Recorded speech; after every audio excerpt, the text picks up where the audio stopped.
ইরাকে এক নাস্তিকের জন্ম হয়েছিল, মাজুসি নাস্তিক মুলহিদ। সে বলে বেড়াচ্ছিল আমি স্রষ্টায় বিশ্বাস করি না, কারণ স্রষ্টা দেখা যায় না। ইরাকের লোকেরা বলল আমাদের একজন ইমাম আছে, নাম নু'মান ইবনে সাবিত। কি নাম? নু'মান ইবনে সাবিত, যাকে আমরা ইমাম আল আযম আবু হানিফা বলে চিনি। সবাই বলল তুমি যে স্রষ্টারে খুঁজে পাও না, আমাদের ইমাম তোমারে স্রষ্টা দেখায় দিবে। সুবহানাল্লাহ পড়েন। সে বলল ঠিক আছে, তাহলে তোমাদের ইমামরা আসতে বলো। কবে?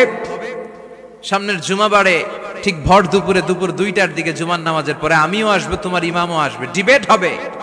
দেখি আমি স্রষ্টার বিপক্ষে আর তোমাদের ইমাম স্রষ্টার পক্ষে, দেখি কে জিতে যায়। এই ডিবেট দেখার জন্য হাজার হাজার মানুষ এসেছে ইরাকের কুফা নগরীতে, হাজার হাজার মানুষ এসেছে। ওই নাস্তিকও এসেছে যে আল্লাহকে বিশ্বাস করে না, স্রষ্টাকে বিশ্বাস করে, সবাই এসেছে। আসে নাই শুধু ইমাম আবু হানিফা। নাস্তিক কয় তগো ইমাম ডরাইছে। কি বলে? তোদের ইমাম ভয় পেয়েছে। উনি এসেছেন 1.5-2 ঘন্টা দেরি করে। 1.5 ঘন্টা দেরি করে যখন উনি আসলেন, নাস্তিক বলে আপনার সাথে কোনো কথা নাই, আপনার তো সময়ের জ্ঞানই নাই, আপনার সাথে কিসের আলাপ? ইমাম আবু হানিফা বললেন আইন্দি ওযর, আমার ওযর আছে। কি ওযর? তিনি বললেন আমি যখন ঘর থেকে বেরোই আমার বাড়ির সামনে বিশাল এক নদী পড়ে যায়, আর এই নদী পেরোতে আমার নৌকা ব্যবহার করতে হয়। আজকে এসে দেখি নৌকাও নাই, মাঝিও নাই, কিচ্ছু নাই। কিভাবে পার হবো? হঠাৎ দেখলাম নদীর পাশে বিশাল বড় গাছ, গাছটা হঠাৎ এমনি এমনি 2 টুকরা হয়ে গেল। গাছ থেকে বিশাল কাঠের তক্তা বের হয়ে গেল, তক্তাগুলো অটোমেটিক্যালি জোড়া লেগে নৌকা হয়ে গেল। এই নৌকা মাঝি ছাড়া সা করে আমার সামনে চলে এলো। আমি নৌকায় বিসমিল্লাহ বলে বসে পড়লাম। হঠাৎ নৌকা আমারে টান দিয়ে ওপারে নিয়ে এলো। তারপর আমি আপনার এই ময়দানে ছুটে এসেছি। এই যে গাছ কাটা, তক্তা হওয়া, নৌকা হওয়া, মাঝি ছাড়া চলা, এই প্রসেসিং হতে আমার 2 ঘন্টা সময় লেগেছে। I am extremely sorry for that, আনা আসিফ জিদ্দান, আমি দুঃখিত। নাস্তিক নেতা বলে তবে ইমাম গাঞ্জা খাইছে। কি খাইছে? তোদের ইমাম মাজনুন, জুন্না আলাই, মাথার তার সিরা নিয়ে যা। ইমাম আবু হানিফা বললেন ময়দানে আমারে গালি দিলেন কেন? পাগল বললেন কেন? তার সিরা বলে ডাকলেন কেন? মাজনুন শব্দ ব্যবহার করলেন কেন? মার্জিত ভাষা ব্যবহার করতে শিখেন। নাস্তিক বলে কেমন কথা আপনি বলেন? শিক্ষিত মানুষ, দার্শনিক মানুষ, জ্ঞানী মানুষ, ইমাম মানুষ, কোন মানুষ ছাড়া, করাত ছাড়া বিশাল বড় বড় গাছ কাটা যায় নাকি? মিস্ত্রি ছাড়া তক্তা বানানো যায় নাকি? মিস্ত্রি ছাড়া তক্তা জোড়া লাগে এমনি এমনি নৌকা হয় নাকি?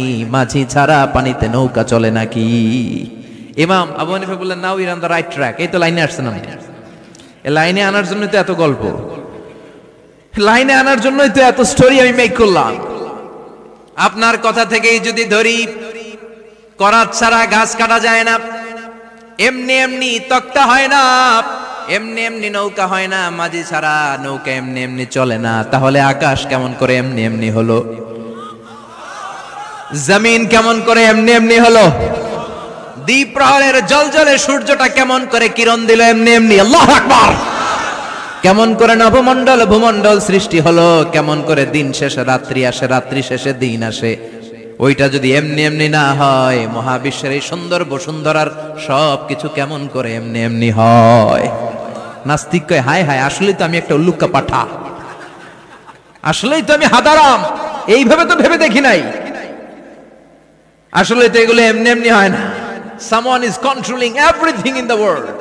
একজন মহা শক্তিধর মহা এমডি আছে, এমডি ম্যানেজিং ডাইরেক্টর, মহা ব্যবস্থাপক, সব ব্যবস্থাপকদের বড় ব্যবস্থাপক। চিৎকার করে বলেন তিনি কে? বিশাল এক ব্যবস্থাপক আছে, তিনি সব কন্ট্রোল করছেন। এতদিন পর্যন্ত আমি বুঝতে পারি নাই, আমারে মাফ করিয়ে দেন আর পড়িয়ে দেন লা ইলাহা ইল্লাল্লাহু মুহাম্মাদুর রাসূলুল্লাহ সাল্লাল্লাহু। সাইয়েদনা ইমাম আবু হানিফার হাতে হাত রেখে শাহাদা বাক্য পাঠ করেছে। সুবহানাল্লাহ পড়েন। ঝিনুকের ভেতর লুকিয়ে থাকে যেমন মতি, ঝিনুকের ভেতর লুকিয়ে থাকে যেমন মতি, কালমা শাহাদাত